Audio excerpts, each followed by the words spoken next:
ବୟସର ବାହାନା କରି ମୋଠୁ ତାକୁ ଦୂରେଇ ଦିଆଗଲା। ମଦନ ପିଇକି ବି ମୋତେ ମାତାଲି କୁହାଗଲା। କ'ଣ କରିବ ମୋର ଜାନ୍? ଦୁଃଖ ଅଛି ଆମ ଭାଗ୍ୟରେ ଲେଖା। ଗରିବ ଘର ପିଲା, ଇନକମ୍ ଥାଉ ନଥାଉ କୁହାଯିବ ଟଙ୍କାଟେ ଇନକମ୍ ନାହିଁ। ମୁଁ ଟେରା ମାନୁଛି, ମୁଁ କିନ୍ତୁ ଏତେ ବି ଖରାପ ନୁହେଁ ମୋ ବିଷୟରେ ଯେତିକି କୁହାଯାଉଛି। ଆରେ ବନ୍ଧୁ, କ'ଣ ସମସ୍ତେ ପଇସା ବାଲା ହେଇଥାନ୍ତି କି ମୁଁ ଏକଲା ଦୁନିଆରେ ଟେରା, ଆଉ କେହି ଟେରା ନୁହନ୍ତି? କ'ଣ କହିବି ବନ୍ଧୁ, ମାରିଦେଲେ ମାରି ଦିଆଯିବ, କିନ୍ତୁ ଏତେ କଷ୍ଟ ଆଉ ସହି ହେଉନି। ଆରେ ଡିପ୍ରେସନ୍ କ'ଣ ତ ଆପଣମାନଙ୍କୁ ଜଣା ମୋ ବନ୍ଧୁ, ତା ମାଆକୁ କ'ଣ ଜଣାଥିବ। ଆରେ ସେ ଝିଅ ଯିଏ କହିଥିଲା 2-3 ଦିନ ପରେ ସବୁ କଥା ଚେଞ୍ଜ ହେଇଯିବ, ସେ ଝିଅ ଆଜି କଲ୍ କରୁନି।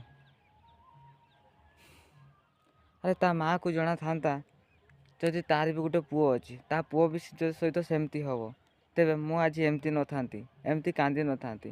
ଘର ରାତିରୁ ଶୋଇବାକୁ ମନ ହେଲାନି, ରାତି 4ଟାରୁ ମୁଁ ଇଆଡ଼େ ଉଠିକି ପଳେଇ ଆସିଛି। କ'ଣ କହିବି ଆଜ୍ଞା, ମରଣ ବି ଆସୁନି, କେତେ କଷ୍ଟ ଆଉ ସହିବି।